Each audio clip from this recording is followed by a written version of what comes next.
भूतिया पुल। एक अनसुनी दहशत। इंस्पेक्टर राघव और सफ़ेद साड़ी वाली औरत। रात के 3 बज चुके थे।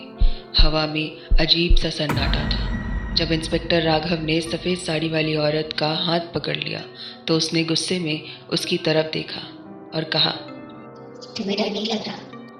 वो घबराहट भरी आवाज़ में बोली। राघव ने अपनी पकड़ और मजबूत कर ली और कहा, डर नहीं, मैं सच जानने चाहता हूँ। इतना सुनते ही औरत की आंखों में आंसू आ गए।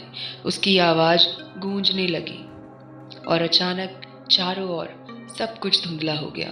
अब राघव खुद को एक पुराने कॉलेज के बाहर खड़ा हुआ महसूस कर रहा था। वो किसी अजीब समय यात्रा में चला गया था।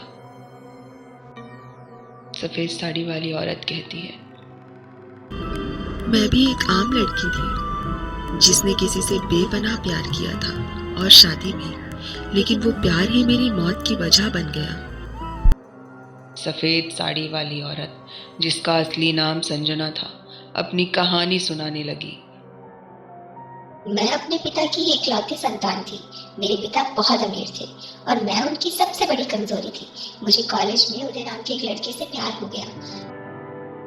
राघव अब देख पा रहा था।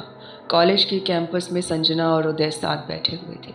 उदय मुस्कुरा रहा था, प्यार के मीठे वादे कर रहा था, मगर उसकी आंखों में कुछ और ही था, एक चालाक शिकारी। संजना ने बोलना जारी रखा। शुरुआत में सब कुछ बहुत खूबसूरत था। मुझे लगा कि उदय मुझसे सच में बहुत प्यार करता है, मगर धीरे धीरे सच्चाई सामने आने लगी। उदय अपने दोस्तों के साथ एक पार्टी में था। वहाँ उसकी असली गर्लफ्रेंड भी थी। वो अमीरजादों की तरह शराब पी रहा था और उसकी गर्लफ्रेंड कह रही थी कि अगर शादी करनी ही है तो एक ऐसी लड़की से करो जो दौलतमंद रही ताकि तुम्हारी सारी अय्याशी चलती रहे। इंस्पेक्टर राघव ने देखा कि उदय हंसते हुए जवाब दे रहा था, बस कुछ ही दिनों की बात है। शादी के बाद उसकी पूरी जायदाद मेरी हो जाएगी। संजना की आंखों में गुस्सा था। वो कहती है, मुझे पता नहीं था कि मेरी जिंदगी का सबसे खूबसूरत सपना मेरी सबसे बड़ी गलती बन जाएगा। शादी के बाद सब कुछ बदल गया।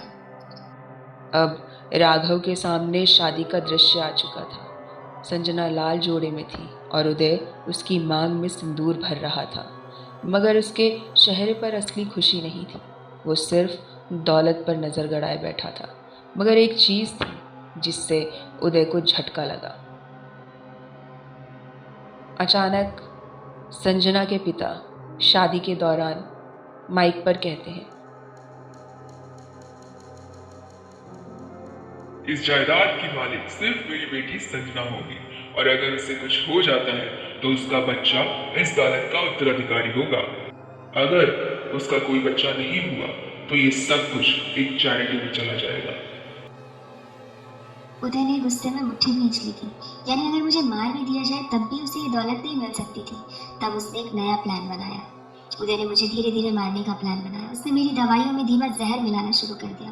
मुझे अक्सर चक्कर आते, कमजोरी महसूस होती, मगर मुझे लगा कि ये सिर्फ शादी की भागदौड़ की वजह से है।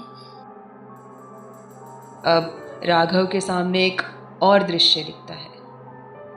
संजना इंस्पेक्टर राघव को बताती है, मैंने एक दिन उदय के फोन पर एक मैसेज देखा था। उसमें लिखा था, डोज बढ़ा दो, उसे इतना कमजोर कर दो कि उसे हार्ट अटैक आ जाए और मौत नेचुरल लगे। संजना के पैरों तले जमीन खिसक गई थी। उसने कहा, उस दिन मुझे एहसास हुआ कि मैंने किससे शादी कर ली है। मैंने तब से ही उस पर नजर रखनी शुरू कर दी। मैं एक दिन होटल में उदय का पीछा करते करते गई। मैंने देखा कि उदय अपनी गर्लफ्रेंड के साथ रंगरलियां मना रहा था। मैं गुस्से में थी, मगर उदय ने मुझे वहां पर देख लिया और उदय ने मुझे माफी मांगकर मना लिया और कहा, मैं बदल जाऊंगा, चलो ना एक नई शुरुआत करते हैं। संजना ने उसकी बात मान ली, मगर उसे क्या पता था कि ये नई शुरुआत उसकी जिंदगी का आखिरी सफर बन जाएगा। संजना ने बताया, जब मैं प्रेग्नेंट हुई तो मेरे पिता बहुत खुश थे, मगर उदय के लिए यह एक और भी बड़ा झटका था। अब अगर मेरा बच्चा जन्म लेता तो वो हमेशा के लिए जायदाद से बाहर हो जाता। उदय और उसकी गर्लफ्रेंड किसी खुफिया जगह पर मिल रहे थे। और आपस में कह रहे थे, हमें इस बार काम खत्म करना ही होगा।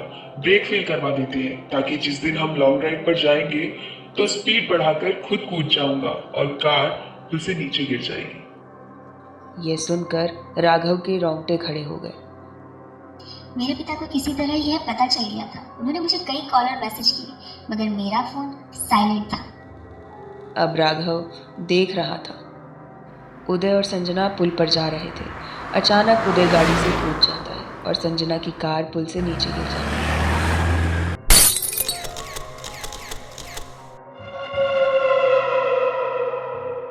पुल के ऊपर खड़ा उदय जोर जोर से हंस रहा था।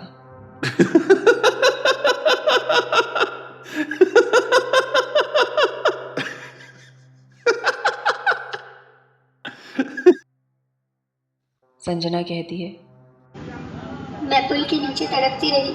कई लोग गुजरे, मगर किसी ने मदद नहीं करी। अब राघव के सामने एक के बाद एक दृश्य उभरने लगे। कुछ लोग बिना रुके आगे बढ़ गए, किसी ने डरकर नजरें फेरी, कुछ ने सिर्फ तस्वीरें खींची और चले गए। अब वही लोग एक एक करके मर रहे हैं। संजना की आंखें जलने लगी। उदय को मैं छोड़ूंगी नहीं, और जो लोग उस रात मुझे तड़पता छोड़कर चले गए वो भी नहीं बचेंगे। राघव ने उसकी तरफ देखा। अगर मैं उदय को तुम्हारे सामने लाऊं तो क्या तुम अपनी बदले की आग शांत कर दोगी? संजना कुछ देर चुप रही, फिर उसकी आंखों में अजीब सा दर्द दिखा। उदय को मेरे सामने लाकर देखो। अगर इंसाफ मिला तो मैं खुद ही रास्ता छोड़ दूंगी, मगर उसे मैं अपने हाथों से मारूंगी। राघव ने गहरी सांस ली और उसने कहा, तो ठीक है, अब इस खेल का आखिरी अध्याय शुरू होगा।